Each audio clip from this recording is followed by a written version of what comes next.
Welcome back to another episode of Into the Airbnb, where we talk with Airbnb hosts about their short-term rental experience. Today's guest is Wendy Anne, an Airbnb superhost who manages a nice and cozy guest room in her private residence, charging about $150 per night.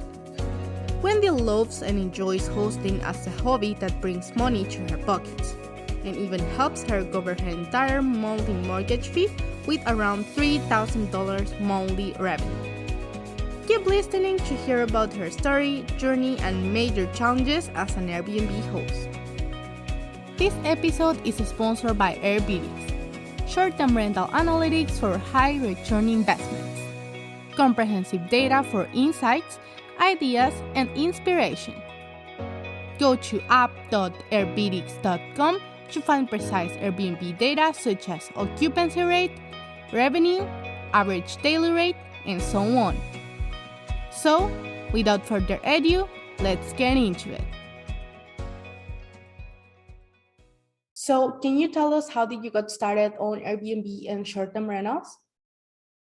Actually, it's a long story, but I relocated to Nashville. Mm-hmm. And originally, when I was looking at houses, the whole reason I decided to move to Nashville is a house that I was looking at to rent as an Airbnb to come for a vacation. Just made me decide that if and when and where I ever moved, I would find a house that had the availability to be able to also have an Airbnb in it. And so I bought my house here in Nashville specifically because it had space available to be part of my house, but separate. So it has a separate entrance, separate patio, separate bath, and it's blocked off from the rest of the house. Is it a big area or it's just like a guest room? It's like a hotel room. It's got a queen size bed, a full size bed, mini fridge, microwave, coffee pot, tea kettle, bathroom, and then I have a screened-in patio with a table and 4 chairs out there, off-street parking, right on a park.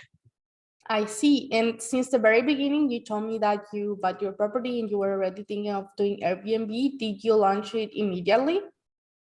No, I bought the house in November and it was garbage. The whole entire house, top to bottom. The whole house was an Airbnb before I purchased it, but so they rented out the whole thing. And so now I live in 3/4 of it, and the other quarter is the Airbnb.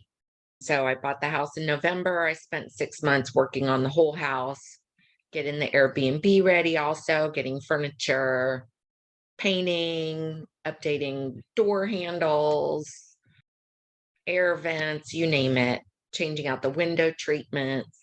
So about 6 months after I bought the house, November to maybe late April. So I had my first guest late April the following year. Like April 2016 or 2015? That would be 2018. 2018, I see now. And how has been your experience so far? I know it's like a separate place, but it's still really near you, like the place you live in. How has been your experience with that? I would say overall, it's been awesome. I think like I'm on this page, Airbnb Superhost, and people who are distant owners who just kind of do it solely for the money and are not involved in the house. They seem to have a lot more issues with guests than when people are coming directly into your home. So it's been really good. I mean, I've had a couple people puke on my sheets and things like that, but I live in Nashville, so it's kind of to be expected. But I mean, my last guest, I absolutely loved. Like, I was sad when they left because they were just so wonderful. So it's been a good experience. Oh, that's great. And what's the typical demographic of guests you get? Oh gosh, I get a big mix because it's Nashville. So my last guest was a mother, father, daughter trio, and she had just graduated her 4 years of college. So they came here for it's called CMA Fest, which is big country music festival here. So I get lots of kind of like that. I get a lot of people come here for events like weddings.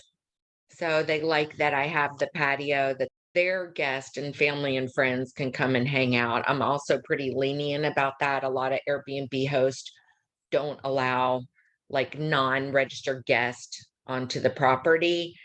And I just figure if people are coming to visit people, I want them to feel comfortable enough here to bring their friends and family here as well. So, and then I get, like this weekend, I have 3 young guys coming who I'm sure are just going to drink all weekend. Because that's another thing that you do in Nashville is drink all weekend. And how did you find that work so far? The fact that you allow other people in a rental, like visits and all this stuff?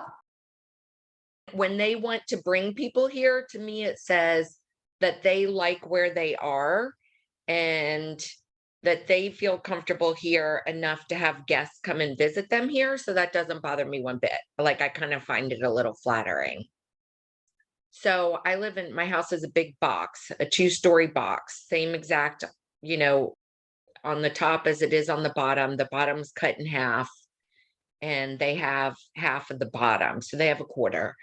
And they are like, oh, well, we won't make a lot of noise. And I tell them, make as much noise as you want. I don't care. You're on vacation.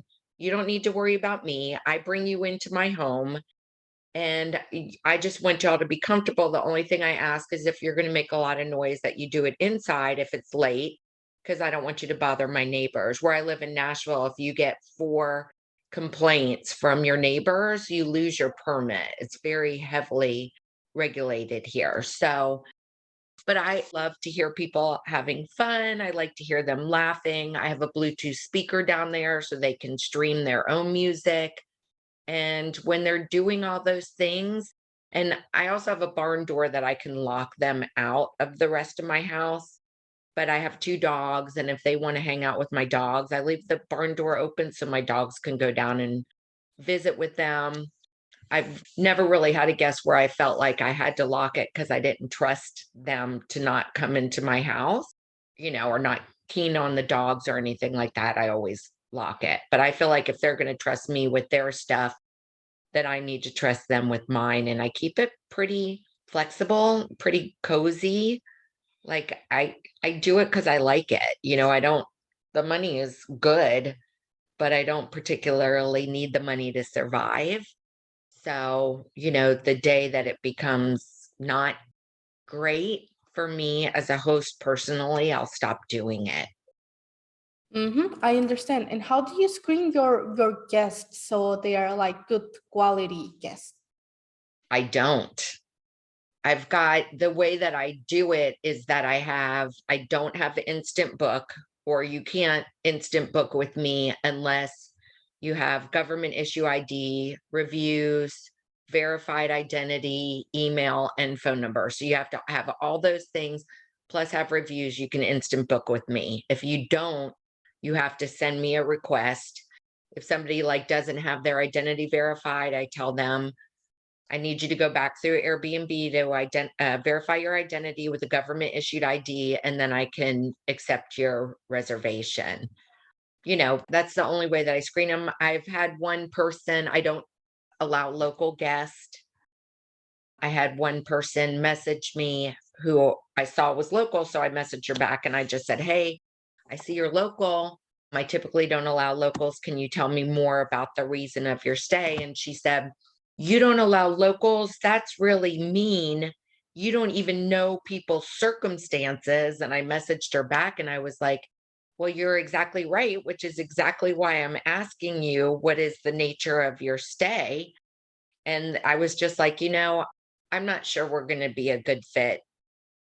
Best of luck finding a place while you get your floors redone, whatever. Because I just felt like if you're coming at me and telling me that I'm mean before I ever even get out of the gate when all I'm doing is asking, because it says right on my listing, no locals. Love y'all, no locals.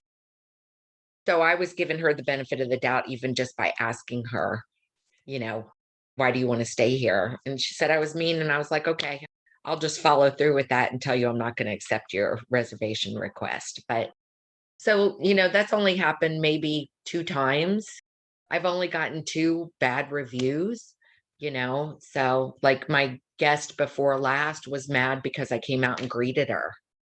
She said it made her feel it like it wasn't private. And I'm like, you're in my house, lady. Like I've greet all my guests and for 4 years I've greeted all my guests. Mm-hmm. You're the first one to complain. She complained a lot more than that, but some people you just can't make happy. But it upset me because I was like, gosh, I try so hard, to make this a good experience for my guest. And she just was like, and this was wrong and that was wrong. And I was like, oh my God, 2 reviews out of a bunch. I'm not going to sweat it too terribly bad. Yeah, but also no big complaints, like just greeting. I don't know what's wrong with that. Maybe the people who visit your page are going to read that and say, what? It doesn't make sense, right? So yeah, I'm like, if you want privacy, don't stay in somebody else's home. Like if it's going to upset you that the owner of the home and your host comes out and greets you and welcomes you and tells you, hey, what do y'all have plans? And you don't know what you're doing. And I make suggestions and that's upsetting to you, then really just go stay at a hotel, like, and also staying here, Nashville is one of the most expensive hotel markets in the country. And so if you get a hotel room downtown, it is $500 a night for the Holiday Inn. If you stay at my house, it's $155 a night. I'm 8 minutes from downtown. You have off-street parking. You have your own patio, set up just like a hotel room. It's better because, you can jump in an Uber and get there and save a lot of money in a really comfortable space.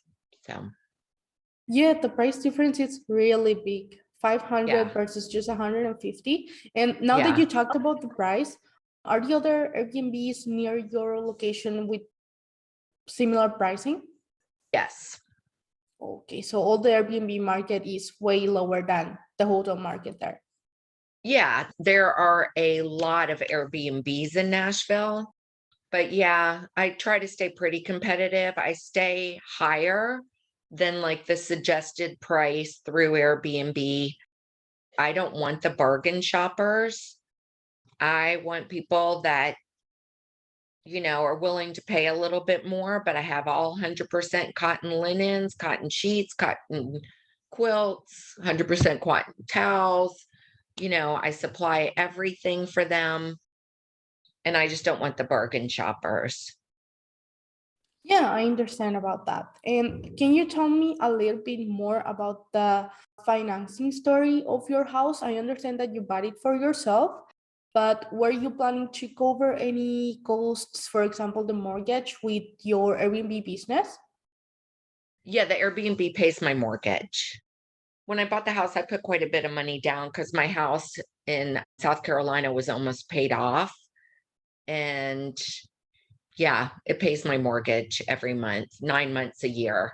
I pretty much shut it down in the winter because it's pretty slow. And frankly, I'd rather have nobody than somebody just one weekend in November or one weekend in December. Like I'd rather just not be that concerned about it. But 9 months out of the year, it pays my mortgage. So I have a 3-night minimum. So I'm guaranteed a certain amount of money every time I get a booking. And then I also book off the days kind of in between. So if somebody is checking out on Sunday, I block off Monday, Tuesday, Wednesday, just to give me time. We share the washer and dryer. So it gives me time to get my laundry done without being in their space. That I don't have to tiptoe around upstairs. Like it just gives me a little bit of a mental break from having somebody in my house every single weekend. Oh, so you mostly do weekend stays?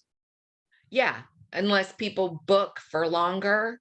But like I said, if it's booked for the weekend, I'll block off a couple days after just to give me a break. And then, so yeah. So mostly weekends, unless like my last guest stayed for a week. Okay, so is that the longer you accept a week, or do you accept longer Oh stays? no, I've had 2 guests stay a month, and I'll take whatever except for short stays. It's just not worth it for me. So, some people, their main thing is, what is my occupancy rate? Like, it's super important for them to have, 90% occupancy because they run it as a business. For me, it's like I run it as a business slash hobby that makes me money. Mm-hmm. And I don't want it to fully compromise my quality of life too, which is why I block off that time in between. Okay, I understand. I was going to ask you, why don't you switch to longer stays in winter, but that kind of answers my questions, that you do it as a Yeah. hobby. Yes, okay. Yeah. And in the winter, nobody wants to come here and stay for a long time. Mm-hmm. Like during COVID, I rented it out long term. I actually own another business, and I work with people that work in the construction industry. So I rented it out to a job superintendent that was on a job that I was also working with. So he rented from me for like 4 months. And how was your So experience with the longer stays? Would you do it again? yeah, if I had to, but the thing is, I make as much, actually, I make more renting it out for weekends than I do for renting it out a whole month. So no, like I would rather Airbnb it than longer stay it because it's still shared washer and dryer. Yeah. That means I got to tiptoe every day. So Yeah, if I had to do it, I would, but no, because it doesn't have a stove, and a kitchen per se. It's really not designed for a longer stay. right. Like the construction supervisor that stayed here, I mean, we were friends. So I was like, you can come upstairs and use my kitchen anytime. So I basically gave him run of the entire downstairs and I took the upstairs. But yeah, no, it's an Airbnb. But I would never at this point in my life, I'm 57, I would never buy another house that didn't have some way that I could Airbnb some part of it. And I'm always looking, and every house I look at, there has to be a way that it can be like retrofitted, that they're not in my space, I'm not in theirs, but that I can set up some type of Airbnb because I love it and it makes you money. Yeah, it's good that you really like your Airbnb, though it's just a hobby. And can you tell me, if you're okay sharing this, how much is your revenue per month? Can I just give you kind of a range? Yeah, that'd be fine. Between 2 and 3,000. 2,000 and 3,000 a month, every single month you rent, like every 9 months? Like 9 months a year, yes. Sorry. Yep. Okay, that's a really good number, 2 to 3K for only renting these like kind of just weekends. It's really good. And this, you told me that this helps you pay your mortgage, right? Cover it Yes. completely. Mhm. Okay, that's really fine. And what about your pricing? How do you price out your listing? Do you price it competitively against the competition there in your area, or do you just establish a standard price? Pretty much a standard price, but based on what's going on around me, what the Airbnb suggested price is, both, but higher. Higher because of the area of the amenities? No, higher because I don't want the people that are looking for the bargains. That's right. If people are just going to book the cheapest because they want the cheapest, like I get it. But even me, like if I were shopping for an Airbnb, I wouldn't choose the cheapest because I'm like, there's a reason it's the cheapest. So, I think there's perceived value also in having a little bit higher price. Mm-hmm. Again, if you're not willing to pay it, you make a choice somewhere else. Yeah, that's right. And also with the lower prices, I've heard this from other Airbnb hosts that it tends to attract bad guests. Yes. I understand. And what about your market? You told me that in winter is slow Nashville, season, right? Nashville, yes. And winter, Yes, yes. slow season. So basically, no Airbnb activity at that time.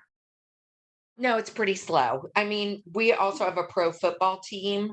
So if there are home games, I may get bookings during that time when there's home games with our football team, and that's American football, not soccer. But other than that, no, it's pretty slow over the holidays.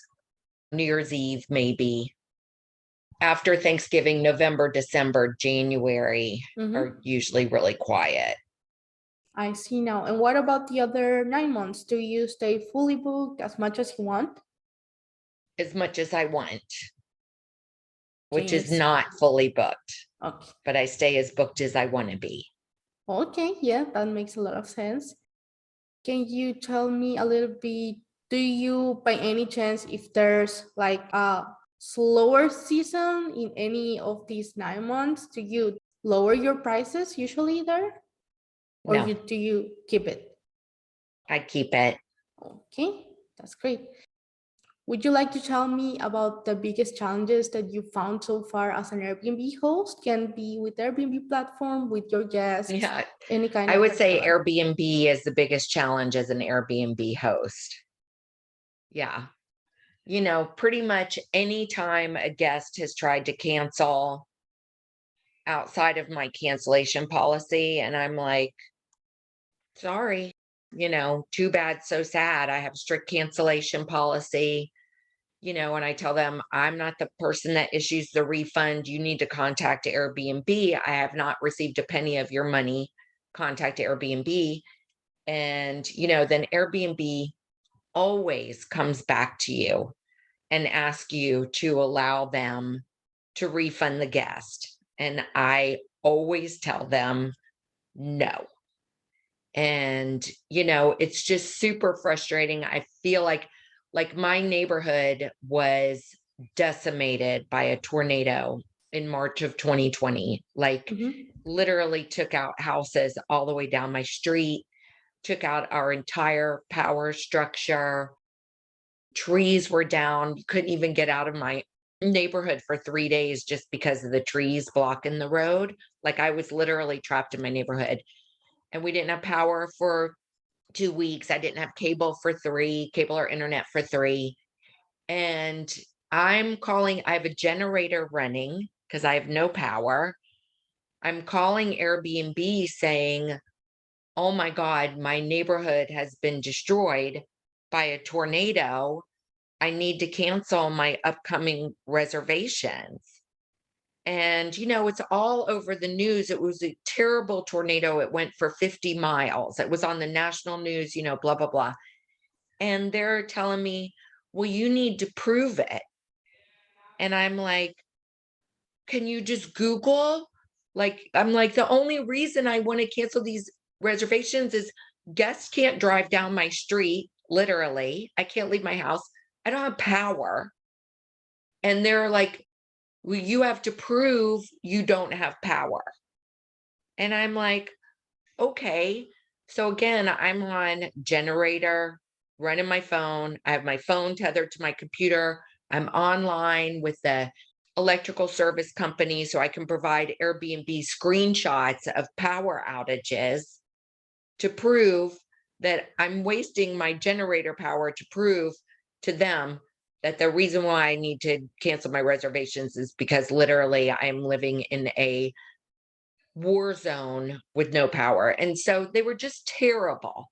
They were just absolutely terrible about something that really truly happened. And then, but on the flip side of that, people can call them with an excuse. Oh, gas prices are too high or whatever. And they call you and ask you to refund the money. And I'm just like, what is wrong with you, Airbnb? Like, what is wrong with you? So I don't know. Ever since that tornado happened, I've had a really bad taste in my mouth about the way that they treat their host versus the way that they treat their guest.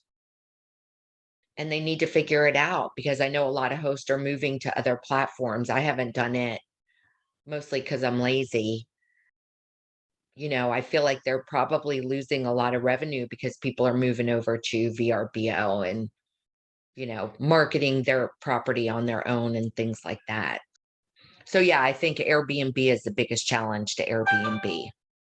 Yeah, and it's really sad because this business is not, you're not working for them, they're not working for you. It's like everyone working as a team. So it's really sad Yeah. that they play on their hosts like that, because it's basically Yeah. the heart of the business, right? And have you had any other problems with Airbnb, like big problems like this one? No, I've never had to make a claim or anything like that. Mhm. Again, I just think when people are coming into your house, they're just they know basically what they're coming into, Yeah. and they're just a lot more respectful in general. So, Okay, that's good that you have yeah. a good experience with the guests at least. And do you not plan to move to other platforms despite this thing that you have with Airbnb? I contacted VRBO about moving my listing over. They have like it's called like a quick listing, and they said Mhm. somebody will get back to you within 2 business days. And I haven't heard back from them. And I've been so busy at work with my own business that I just haven't had time to follow up on it. So I'll probably follow up with them some point in the next couple of weeks.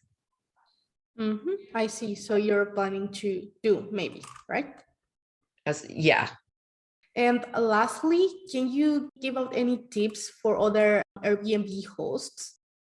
I think like the Airbnb Superhost page on Facebook is a really good resource. Mhm.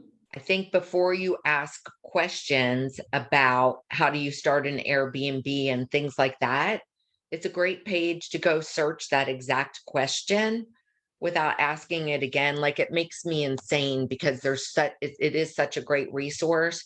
So when people to me are so lazy that they come on and they go, how do you start an Airbnb? Like, I'm like, oh my God, there's so much information on this page. Like, use the little search thing, find it, and then, like, don't be so broad in your questions in that, because that to me says you're not even motivated enough to start an Airbnb, to just ask that big, broad question. So I would say that. I would say treat your guest the way that you would want to be treated when you go somewhere. Have great linens. Like, I think that's so important. I traveled for 14 years in corporate America, and like it drives me crazy to go somewhere and like there's only one huge fat comforter. So there's no way to like have a halfway in between I'm cold and I'm hot. So like give people layers that they can kind of mix and match as needed. And I hate polyester anything. So like have great linens. That's it. Enjoy it and be involved. Like you have to be involved. You can't just be a distant owner. I see that all the time. People are like, oh, we live 6 hours away and the guest is complaining that it's too hot. And I'm like, you don't have somebody right there to take care of your issues. Then that's not the way you do it. Like, I would be so pissed if I went somewhere and the AC wasn't working and the host was 6 hours away and couldn't, get anything done. So I feel like I'm doing what Airbnb started as and was supposed to be. Like that's what I'm doing. And then now these people who, own 100 properties or manage 100 properties, like more power to them, to seize that opportunity. But I also feel like it loses a lot of what Airbnb was supposed to be in the first place. I'm not knocking them. I'm just saying it kind of shifts the focus away from what the original idea was. In that, in quantity, I think you lose quality. Yeah, I understand about your point as well. Thank you for the tips. Those have been really amazing tips. And that would be it for today. Thank you a lot Okay. for being with us today. Thank you for your time. My pleasure. Thanks for listening to Into the Airbnb. We're looking for hosts and other people in the short-term rental industry to interview. If you have what we need and would like to share your experience in this podcast, please send us an email. All the info is at the end of the description.